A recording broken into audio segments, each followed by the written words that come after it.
Magandang araw sa iyo, Sir Eric, at sa mga tagapakinig. Hindi masamang humanga sa kagandahan ng isang babae. Ang masama ay ang pagnasahan ng katawan nito kahit wala kayong relasyon at wala kang pagmamahal na nararamdaman, pati na rin ang mag-isip ng madumi at makamundong imahinasyon. Ako po si Rodolfo, at ang kwento ko pong ibabahagi sa inyo ay karanasan naming magkakaibigan sa kamay ng isang maganda at kaakit-akit na tindera ng gulay. Hindi ko makakalimutan noon na mga tambay pa kami ng mga kabarkada kong sina Louie, Richard at Aldrin. Katatapos lang namin makagraduate sa high school, at dahil magastos at hindi kami kayang pag-aralin sa kolehiyo, ay tumambay-tambay na muna kami sa aming lugar. Wala kaming permanenteng trabaho.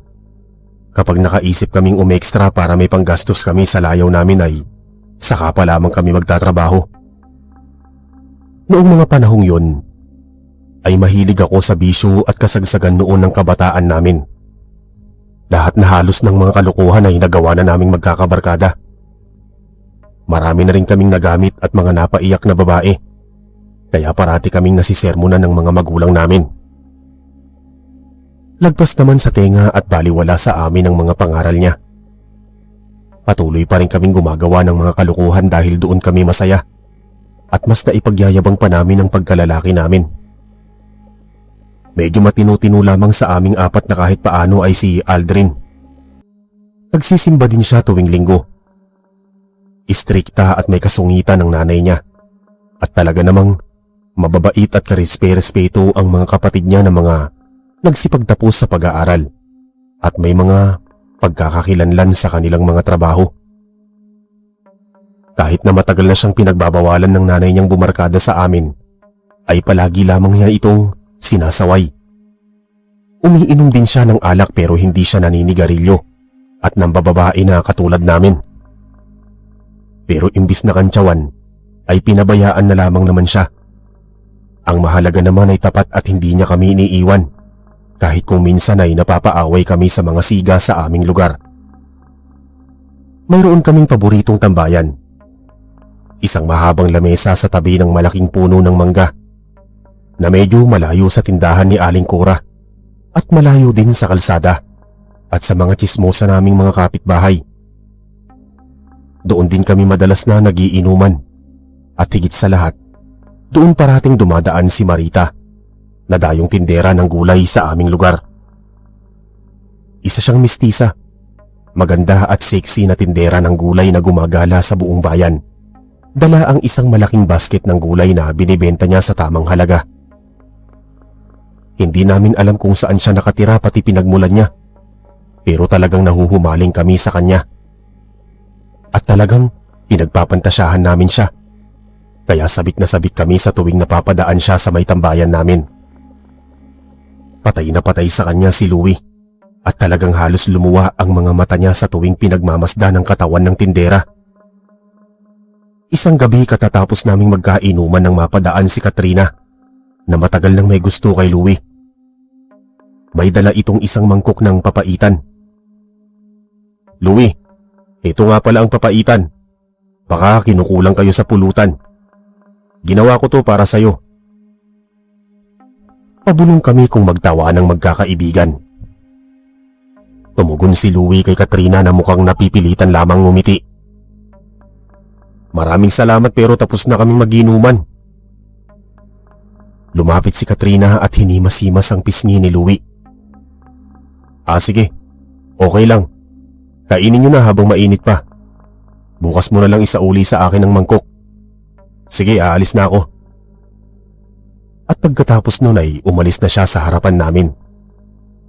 Tumingin sa amin si Louie. "Oh, kumain na kayo ng papaitan. Wala akong gana." Sumagot naman si Richard. "Pare, ano ka ba naman? Palay na nga ang lumalapit sa'yo, tumatanggi ka pa sa grasya.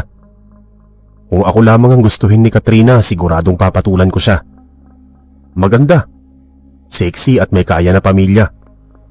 Nagtsatsaga ka pare sa tindera ng gulay na hindi mo naman alam kung may gusto rin sa'yo." Maya-maya ay dumaan si Marita na mukhang kauubos ang mga paninda niyang gulay. Umayos kami ng pagkakaporma at saglit na itinigil ang pagkwekwentuhan tungkol kay Katrina. Bumati naman kaming magkakaibigan at ngumiti naman siya sa amin. Subalit sadyang inaatake na naman ng kamunduhan si Louie at hinarang pa niya si Marita. Marita, baka gusto mong ihatid ka na namin sa inyo para naman ligtas kang makauwi. Tumugon si Marita. Salamat na lang pero kaya ko ang sarili ko. Umuwi na kayo at lumalalim na ang gabi. Baka mapag-interesan pa kayo ng mga adik sa daan. Matapos niyang magsalita ay dire-diretso siyang naglakad. Pagkalagpas niya sa amin, hindi pa rin tumigil si Louie sa pagsasalita.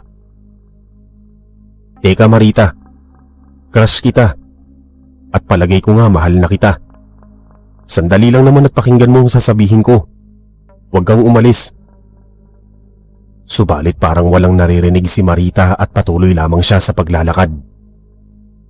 Nagkatawanan naman kaming magkakaibigan at pinag-aasar si Louie. Pinapik ko si Louie sa kanyang balikat.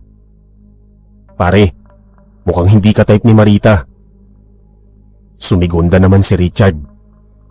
Oh, busted ka na naman. Hindi umepekta pambobola mo. Yan napapala ng mga lalaking makakati at panay kalibugan ang nasa isip. Kung si Katrina na lamang ang nililigawan mo, hindi ka pa mapapahiya. Isa pa, patay na patay sa'yo yun. May kaya pa ang pamilya. Kayang-kaya kang buhayin. Hindi ka na pati mahihirapang makipagkasundo sa mga magulang niya. At kilala ka naman nila. Saad naman ni Richard. Hindi siya pinansin ni Louie at nagmamadali itong naglakad. Medyo nag-alala ako kaya tinanong ko siya. Pare, saan ka pupunta? Huwag mong sabihin nagtatampo ka sa amin. Binibiro ka lang namin, masyado ka namang maramdamin. Sabi ko. Lumingon si Louie at binatukan ako. Ulol, susundan ko si Marita. Hindi ko rin lamang siya makuha sa santong dasalan, kaya sapilitan ko siyang kukunin sa santong paspasan. Pinigilan namin si Louie. Subalit nagbatigas siya at pinagpilitan pa rin ang gusto. Nabahala kami na baka mapahamak siya kaya sinundan na lamang namin siya. Napakalayo ng bahay ni Marita. Halos marami na kaming nadaanang mapupunong lugar at talahiban. Nawala na din ang kalasingan namin sa tagal ng aming paglalakad. Huminto si Marita sa isang kubo. Pagkatapos ay pumasok siya sa loob. Doon namin natiyak na sa kubo nakatira si Marita. Nagsipagtago kami sa ibaba ng bintana sa labas ng kubo at manaka-naka kaming sumilip sa loob. Pare, mali itong ginagawa natin. Umalis na lang kaya tayo. Pabulong na sabi ni Aldrin. Bahagyang lumingon si Richard. Pre, hindi ka ba nag-iisip? Nandito na tayo. Sayang ang pagkakataon kung gusto mong umuwi, edi ikaw na lang. Pero kami mananatili dito. At yun ay nagpatahimik kay Aldrin. Wala na rin siyang nagawa kung hindi sumilip sa bintana. Nakita naming lumabas si Marita sa may likod bahay at pilit pa rin namin siyang sinundan. Napansin namin na may maliit na palikuran sa likod bahay. Mayroon pang maliit na siwang sa palikuran kung saan kami sumilip. Nagulat kaming magkakaibigan nang mag-alis ng tapis si Marita at doon ay kitang-kita namin ang hubad niyang katawan. Tuwang-tuwa kaming mapagmasdan na talagang pinagpala ng Diyos si Marita at totoong kurbado at makinis ang kanyang balat. Nag-umpisa na siyang maligo. Lumalagaslas na ang tubig na ibinubuhos niya mula sa tabo at rinig na rinig ko ang hagikgikan ni na Richard at Louie habang pinapanood si Marita. Halos namumula na silang dalawa habang walang patid na tumatawa. Grabe, nagiinit na ang katawan ko. Baka hindi ko na mapigilan ang sarili ko dito. Pabulong na sabi ni Louie. Ungas ka talaga. Pwede ba pigilan mo yung alaga mo? Bago pa magwala at baka mamaya ay mahuli pa tayo ni Marita dahil dyan sa kalibugan mo. Saway ko kay Louie. Gusto ko nang matapos maligo si Marita. dahil pakiramdam ko ay bibigay na sina Louie at Richard. Nagpapawis na din sila at sa tingin ko ay lumalawak na naman ang imahinasyon nila habang titig na titig sa buong katawan ni Marita. Namimilog pa ang mga mata ni Louie habang nakatingin sa perlas ni Marita. Matagal kaming nakapanood sa paliligo ni Marita at sa tingin ko ay wala na siyang anumang maitatago sa amin dahil lahat ng kasulok-sulukan ng kanyang katawan ay nakita na namin at talaga namang kahanga-hanga dahil mamula-mula ang malapursilanan niyang kutis. Makalipas ang ilang sandali ay nagsipag-atrasan kami at nagtago sa harap ng bahay nang mapansin naming lumabas si Marita ng palikuran na may suot na tapis na tuwalya at pabalik na siya sa kubo. Mabuti pa umuwi na tayo bago pa tayo mahuli ni Marita na namboboso sa kanya. Malaking kasalanan itong ginagawa natin. Saad ni Aldrin. Napasimangot si Richard at tila nayayamot sa mga sinabi ni Aldrin. Asus, minsan lamang naman nating gawin to. At saka masisisi ba tayo ng Diyos kung mangailangan ng init ang mga katawan natin? Naku Aldrin, tigilan mo na nga kami at baka mamaya basahan mo pa kami ng mga aral sa Biblia.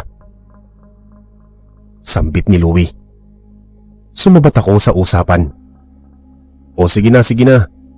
Tara na at lumalalim na nga ang gabi. Umuwi na tayo at medyo inaantok na ako. Sumang-ayon naman sila sa akin at naglakad kami sa masukal na daan. Ngunit hindi pa man lamang kami nakakalayo ay may narinig na kaming kumakaluskos at parang may mga yabag na sumusunod sa amin. Pare, naririnig niyo ba ang naririnig ko? Parang may sumusunod sa atin. Bahagyang tumigil sa paglalakad ang aking mga kaibigan. Pinapakiramdaman ng paligid. Wala naman akong naririnig. Pagtanggi ni Aldrin. Sumagot ako. Mayroong mga kaluskos sa paligid na may kasamang mga yabag. Pakinggan mong mabuti. Palakas ng palakas ang mga ingay. Nakakarinig kami ng mga yabag ng mga paa na papalapit ng papalapit sa aming kinatatayuan. Sabay-sabay kaming napalingon at naaninag namin sa di kalayuan ang isang malaking baboy damo na kulay itim. Mapulang-mapula at nangingislap ang mga mata nito habang naglalabas ito ng malalapot na laway na tumutulo mula sa bibig. Inilabutan kami lalo ng umangil ang baboy damo. Hindi ito pangkaraniwang hayop. Hindi namin napigilang magsipagsigawan at kasabay nun ay kumaripas kami ng takbo. Sinundan kami ng baboy damo at kamuntik pa kaming maligaw sa talahiban. Mabuti na lamang at hindi kami nagkahiwa-hiwalay na magbabarkada. Lumusot kami sa kahabaan ng hanay ng mga punong kahoy hanggang sa makalabas kami sa talahiban at makakita na kami ng mga tumpok ng mga kabahayan. Huminto kami sa pagtakbo at tumako kami sa aming tambayan. Saglit kaming nagpahinga at nagpalipas ng pagod. Luminga-linga kami sa paligid at hindi na namin nakita ang baboy damo. Mukhang nailigaw na namin ito. Bumalik kami sa tambayan at nakita pa namin doon ang papaitan. Kinuha ko ang papaitan at nag-umpisa na kaming maglakad patungo sa aming mga tahanan. Ako na lamang ang kumain ng papaitan kaysa masayang. Nakakapanghinayang naman dahil naglaan pa ng oras si Katrina para lamang maibigay yun kay Louie. Pagkatapos ay hindi niya kakainin. Kinabukasan sinauli ko kay Katrina ang mangkok. Kung ano pang kasinungalingan ang sinabi ko para mapaniwala siya na nagustuhan ni Louie ang papaitan. Kahit ang totoo ay hindi naman. Bandang hapon ay nagpahinga kami sa aming tambayan. Naisipan naming umidlip pagkatapos na manguha at kumain ng mga bunga ng mangga sa puno. Mas presko ang hangin doon at mas komportable kaysa sa aming mga bahay na sobrang init at maghapon lamang kaming uutusan at masisermonan ng aming mga magulang. Nagising na lamang kami na wala na sa aming tabi si Louie. Lumingon-lingon kami sa paligid at napansin namin na may bitbit siyang bayong at basket kasabay sa paglalakad si Marita at tila masaya silang nagkikwentuhan.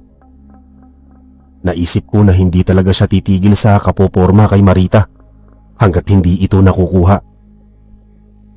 Alam ko naman na katawan lamang ang gusto niya dito at wala talaga siyang nararamdamang pag-ibig para dito.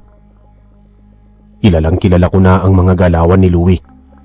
Kaya ayaw niya kay Katrina dahil ang gusto niya ay siya ang maghahabol sa babae. Hindi ang babae ang maghahabol sa kanya.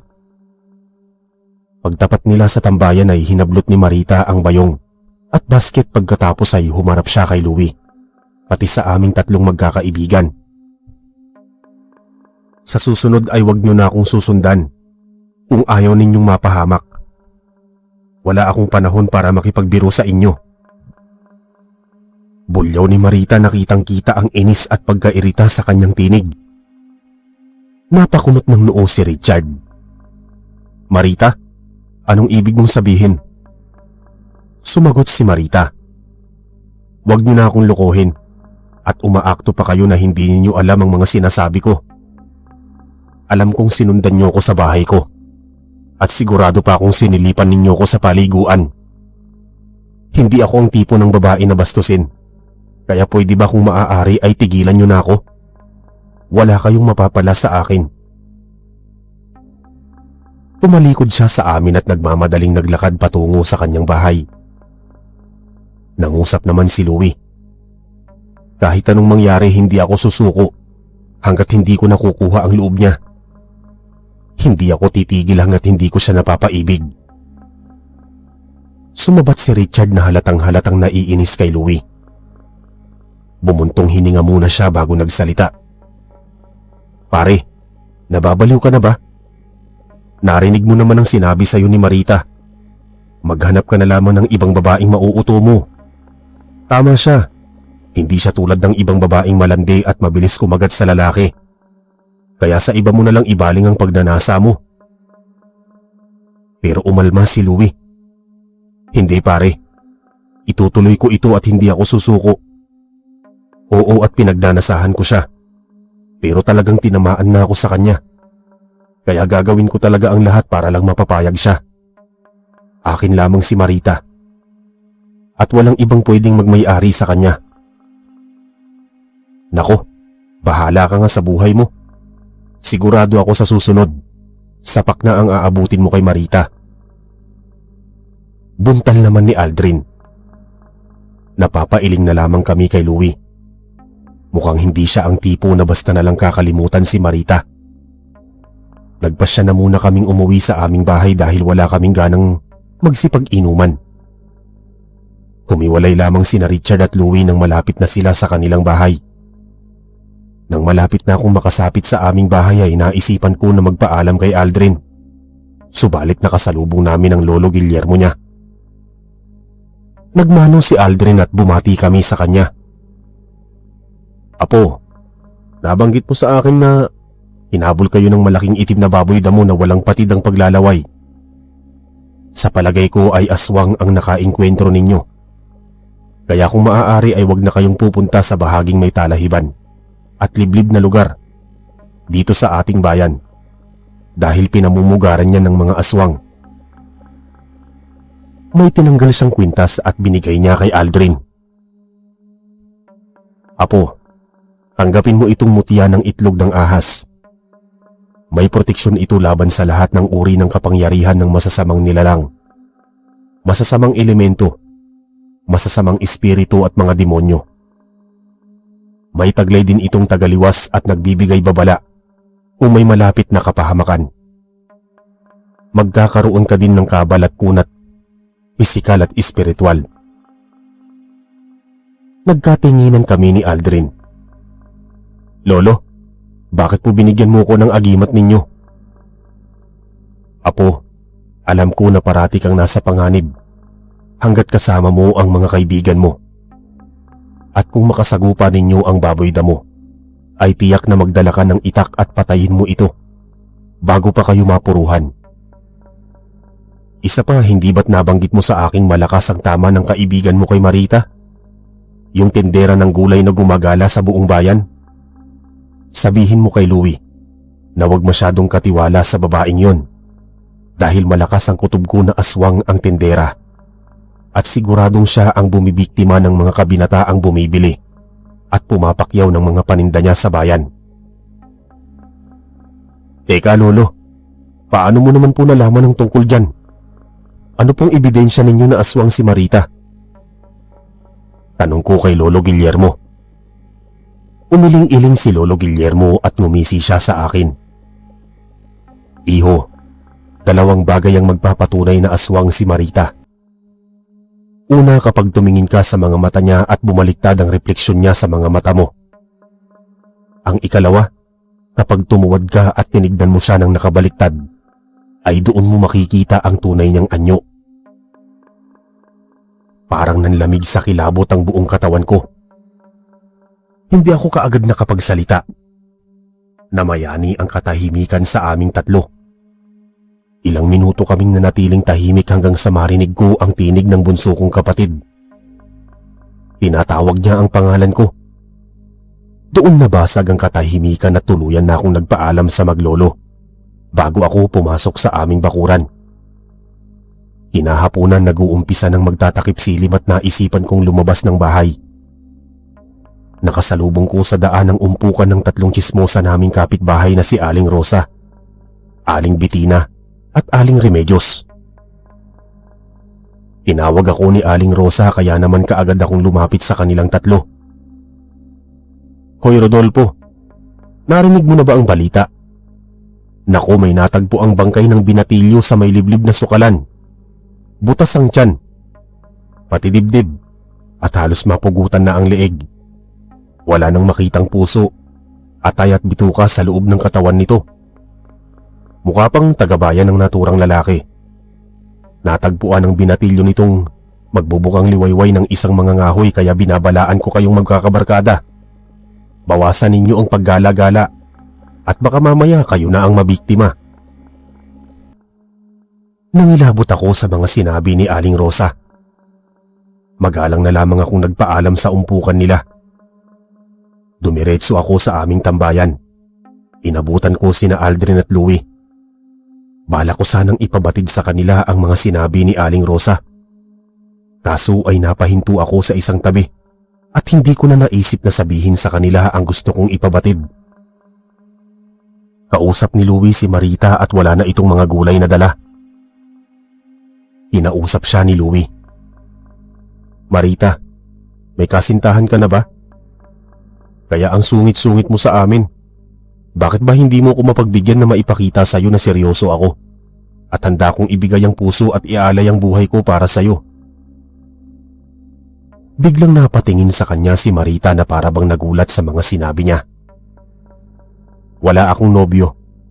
At kung talagang totoo ang sinasabi mo at seryoso ka talaga, ay sumama ka sa akin sa bahay ko at doon mo ko mismo ligawan. Sa puntong yun ay lumawak ang ngiti ni Louie at nangislap ang mga mata niya. Ang ibig sabihin ba niya ay binibigyan mo na ako ng pag-asa na pumasok dyan sa puso mo? Hindi nagsalita si Marita pero nagpakita siya ng matatamis na ngiti kay Louie. Pagkatapos nun ay hinawakan niya ang mga kamay nito at sinabihang sumunod sa kanya. Pinigilan namin si Louie pero dire-diretso siyang sumama kay Marita. Inakbayan ko si Richard. Pare, anong gagawin natin? Mukhang inaatake na naman ng kalibugan si Louie. Baka mapahamak siya. Hindi sumagot si Richard pero kita ko ang kalituhan sa mga mata niya. Nagulat na lamang ako nang may marinig akong tinig sa aking likuran. Susundan natin sina Louie at Marita. Ililigtas natin ang ating kaibigan sa panganib. Paglingon ko ay nakita ko si Aldrin na may dalang itak at suotang kwintas na may mutya ng ahas. Kasama ang panganay na kapatid ni Louie na si Lorenzo ay may dala siyang rifle. Bakit may dala kayong mga sandata? Saka Aldrin, bakit kasama mo si Lorenzo? Anong ibig sabihin nito? Sumagot si Aldrin. Ipinaalam ko sa kanya ang tungkol kay Marita. Gayon din ang paghahabol sa kanya ni Louie. Pati na rin ang naikwento nating baboy ramo sa nagdaang gabi. Naninigurado lamang kami sa ating kaligtasan. At kung aswang nga si Marita ay papatayin namin siya bago pa mapahamak si Louie. Kaya ang mabuti pa ay lumakad na tayo nang maabutan natin sila. Sumang-ayon kami kay Aldrin. Malakas ang pakiramdam ko na posibleng may kinalaman si Marita sa pagkamatay ng binatilyong natagpuan sa kasukalan. At ang masaklap pa ay kasama niya si Louie sa mismong bahay niya. Nagmadali kaming naglakad at mabuti na lamang ay nasundan pa namin sina Marita at Louie, sapagkat napakabilis maglakad ni Marita na para bang nagmamadali na may hinahabol na oras. Hindi ko tuloy maisip kung totoo ba lahat ng mga pinakita niya kay Louie o palabas lamang yun para dalhin sa patibong ang kaibigan ko. Makalipas ang ilang sandali, pagkadating nila Louie at Marita sa kubo ay nagsipagtago kami sa may ibaba ng bintana sa labas ng kubo. Sinilip namin sila sa loob at nakita naming nagtungo sila sa kwarto. Mukhang may malaking milagro silang gagawin. Niyakap ni Louie si Marita. Nag-alab ang kanyang pilyong mga tingin sa dalaga at kung saan-saan dumadapo ang kanyang mga kamay. Nang maramdaman ni Marita na malapit nang dumako ang mga kamay ni Louie sa kanyang pagkababae, ay tinulak niya ito sa kama. Napahiga sa kama si Louie at nagmadaling sumunod sa kanya si Marita. Umibabaw ito sa kanya. Walang habas na naghubad siya ng damit kung saan kitang-kita namin ang malulusog niyang mga dibdib. Marahas niyang sinara ang pang-itaas na damit ni Louie, na parang takam na takam dito. Hindi ko sukat akalaing may tinatago din palang kalandian si Marita. At mukhang kahit sinong lalaki ay talagang maaakit sa kanya kapag nakita siyang ganoong kalibog sa kama. Tuwang-tuwa naman si Louie sa ginagawa ni Marita, parang lalo pa siyang nasabik at lumakas ang loob na pagnasahan ng katawan ito. Napapatawa pa si Louie habang hinahaplos-haplos ni Marita ang kanyang dibdib. Parang kinikiliti siya at tila sarap na sarap siya sa ligayang hatid sa kanya ni Marita. Kinausap niya si Marita. "Oh, huwag kang magmadali at sigurado namang mag-i-enjoy tayong dalawa. Paliligayahin kita at hindi ka mabibitin sa akin," sabi ni Louie na puno ng pagnanasa at kamunduhan ng kanyang boses. Napakainit ng mga sandaling yun at tila anumang oras ay parehas na silang bibigay at magaganap ang mga bagay na iniisip namin. Kumalakhak si Marita at bigla na lamang nagbago ang ekspresyon ng kanyang muka. Hindi ko inaasahan ang mga tagpong yon. Nanlisik ang mga mata niya at biglang humaba ang kanyang dila at kasabay nun ay tinubuan siya ng malalagong balahibo sa buong katawan. "Talaga ba? Sige, ibigay mo nga sa akin ang puso at buhay mo. Siguradong mabubusog ako kapag natikman ko ang puso, atay at mga lamang loob mo." Sa puntong yun ay biglang bumaliktad ang refleksyon ni Marita sa aking mga mata. Napasigaw ako sa sobrang gulat. Aswang! Aswang si Marita! Sigurado ako dahil bumaliktad ang refleksyon niya sa mga mata ko. Nagulat ang mga kaibigan ko sa aking revelasyon. Naalerto si Marita at nahagip kami ng kanyang paningin. Sumigaw si Louie at nakalmot siya sa balikat ni Marita. Lumikha yun ng sariwang sugat. Balak pa sana siyang kalmutin pa ni Marita, subalit biglang dumagundong ang malalakas na putok ng baril. Nakita ko si Lorenzo na nagpaputok ng baril sa kalangitan na naging daan para makatakbo si Louie palabas ng silid. Paglingon ko ay wala na sa tabi namin si Aldrin at nasa may bandang pinto na siya ng kubo. Nagimbal ako kung paano gaanong mabilis siyang nakarating sa may pinto, gayong hindi ko man lang narinig ang mga yapak ng paa niya sa lupa. Biglang sumagi sa isip ko ang mutya ng itlog ng ahas. Sigurado akong may kinalaman yun sa pagbabago ni Aldrin. Sinipa niya ang pinto at eksaktong lumabas si Louie. Napayakap pa ito sa kanya at napangiwi ng masagi ang kanyang dumudugong balikat. Tumakbo patungo sa aming direksyon si Louie at si Aldrin ang humarap kay Marita. Inalmot siya nito sa hita pero mabilis yung naghilom. Sumalida si Louie at tinaga niya sa tagiliran si Marita. Pagkatapos ay Sinuntok sa mukha subalit nasakal siya nito. At hindi siya makalaban. Lumapit si Lorenzo. Ikinasa ang rifle pagkatapos ay ipinutok at tinamaan ng bala sa kaliwang dibdib si Marita. Subalit dumaplis lamang yon. Nakatakbo pa siya sa talahiban kaya sinundan namin siya para hulihin. Nakita namin na nagbagong anyo si Marita bilang maitim na baboy damo. Nagulat kami nang mapagtanto na si Marita at ang baboy damo ay iisa. Pinaulanan siya ng bala ni Lorenzo. 5 beses itong nagpaputok ng baril hanggang sa tumama sa ulo ng baboy damo ang bala. Gigil na gigil si Lorenzo sa pag-asinta sa baboy damo at nang makita niyang sumapul ang mga pagputok niya ay tuwang-tuwa siya. Tumalsik ang baboy damo at unti-unting bumalik bilang si Marita. Bago bumulagta sa lupa nadilat ang mga mata at naliligo sa dugo. Paglapit namin na nasigurado naming isa na siyang malamig na bangkay. Wala na siyang buhay. Umalis kami sa liblib na lugar at nang maihatid namin sina Lorenzo at Louie sa kanilang bahay, ay halos atakihin sa sama ng loob ang kanilang ina nang malaman ang buong pangyayari. Kamuntik nang mabugbog si Louie ng kanyang ama. Mabuti na lang at inawat ito ni Lorenzo. Nagpaalam na muna kami sa kanila bago bumalik sa kanya-kanya naming mga tahanan. Kahit paano naman ay nakatulog ako ng maayos kahit na bumabalangkas sa utak ko ang mga alaala ko sa aswang.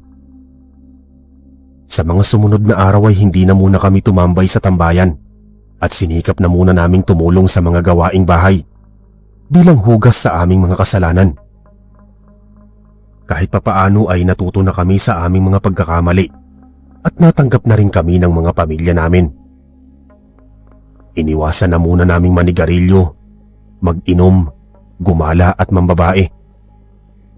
Mahirap man sa simula pero kinalaunan ay naisip namin na hindi pala nakakamatay o nakakabawas sa pagkalalaki namin ang gumawa ng mabuti at magsipag sa pagtulong ng mga gawaing bahay.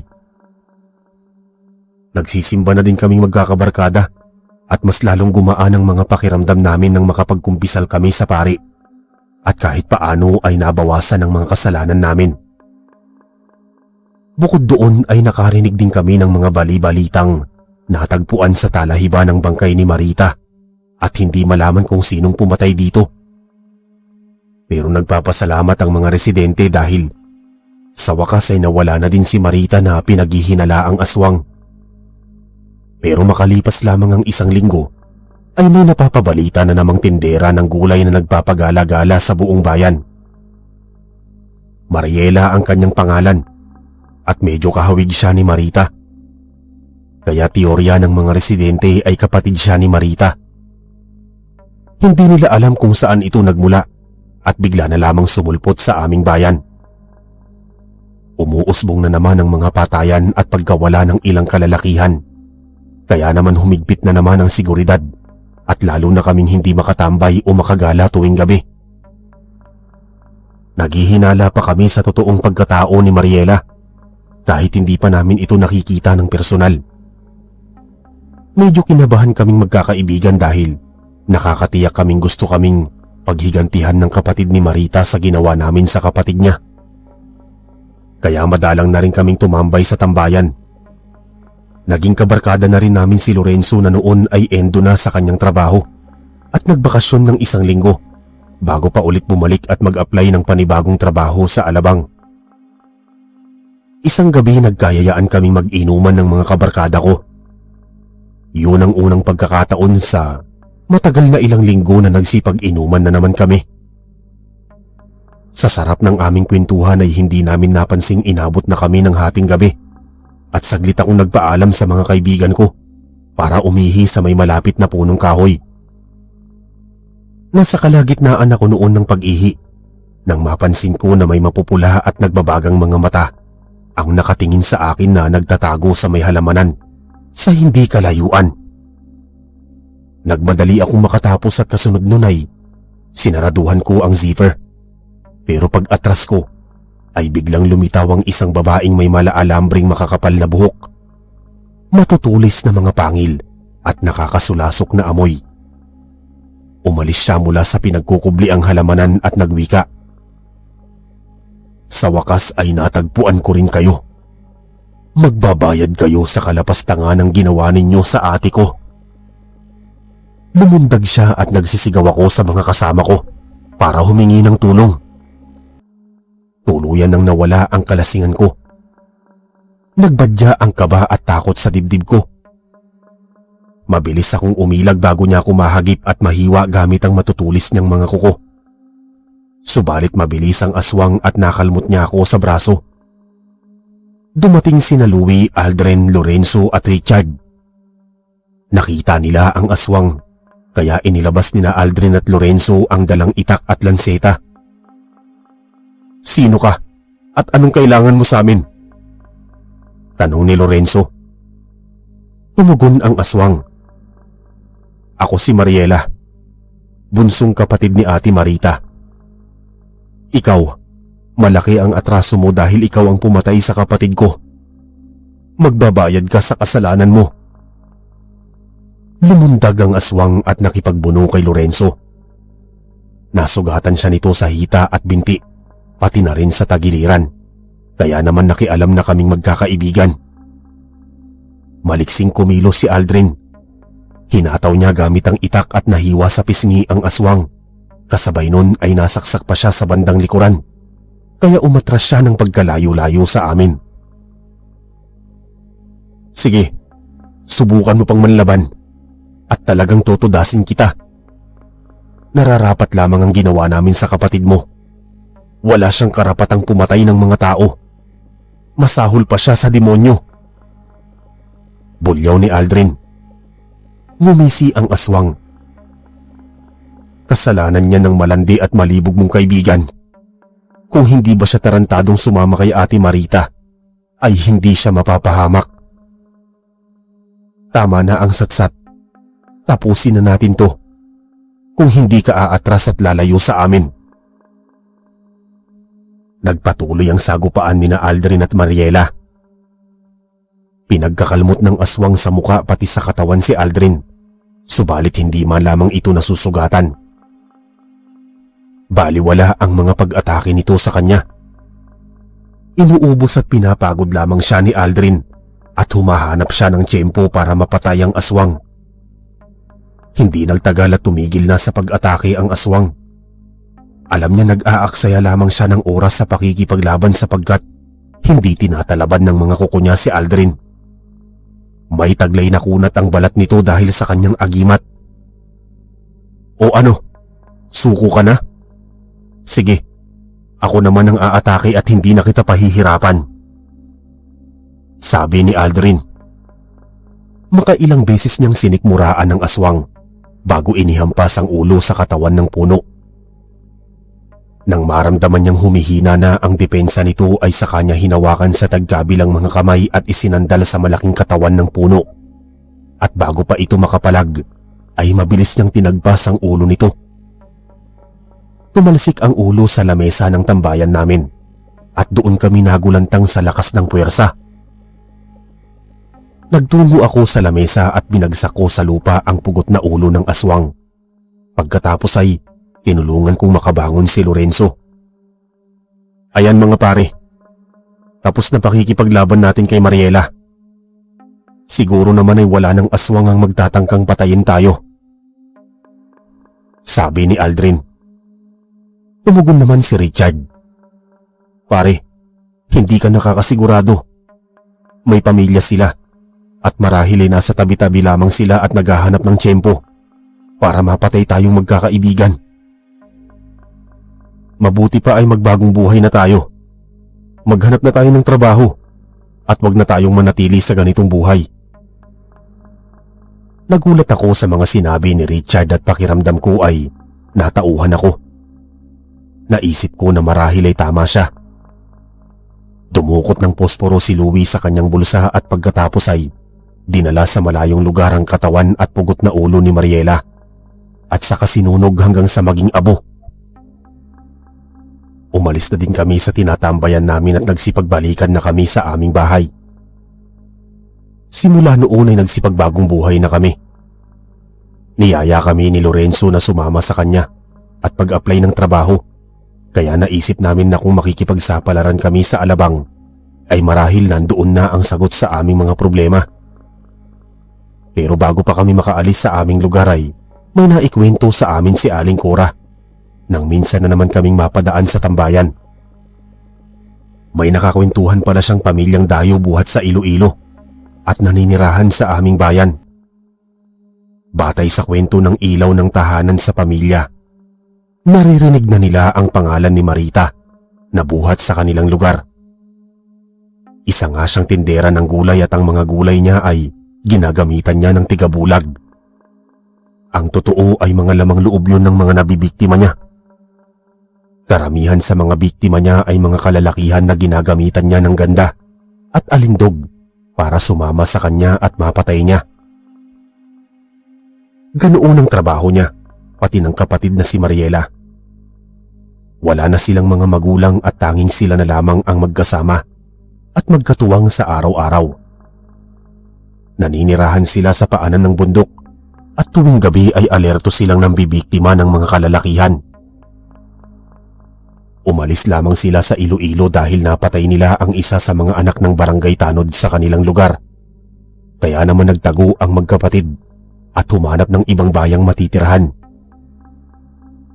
Base sa aming mga nalaman ay talaga palang nagkukunwari lamang mahinhin at respetadong babae si Marita. Nasa loob pala talaga ang kanyang kulo para ipain ang sarili sa mga malilibog na kalalakihang nagnanasa sa kanya. Mabuti na lamang at nakaligtas si Louie. Simula pati noon ay itinigil na namin ang pambobola sa mga babae. Naging pihikan si Louie at siya ang matagal na nagkaroon ng nobya sa aming magkakaibigan. Napakaswerte pa nga siya dahil boss pa namin ang napangasawa niya at mayaman pa ang babae, kaya naman gumanda rin ang buhay niya. Sa kasalukuyan ay may sari-sarili na kaming mga pamilya at kung saan-saan na rin kaming napadpad na lugar. Pero nananatiling matatag ang aming pagkakaibigan. Madalang man kaming magkasama-sama pero may komunikasyon pa rin naman kami sa isa't isa. Dito na po natatapos ang kwento at sana po ay maswerteng mapili ang aking pinadalang kwento. More power po sa inyong channel. Maraming salamat po. Magandang araw sa iyo, Sir Eric.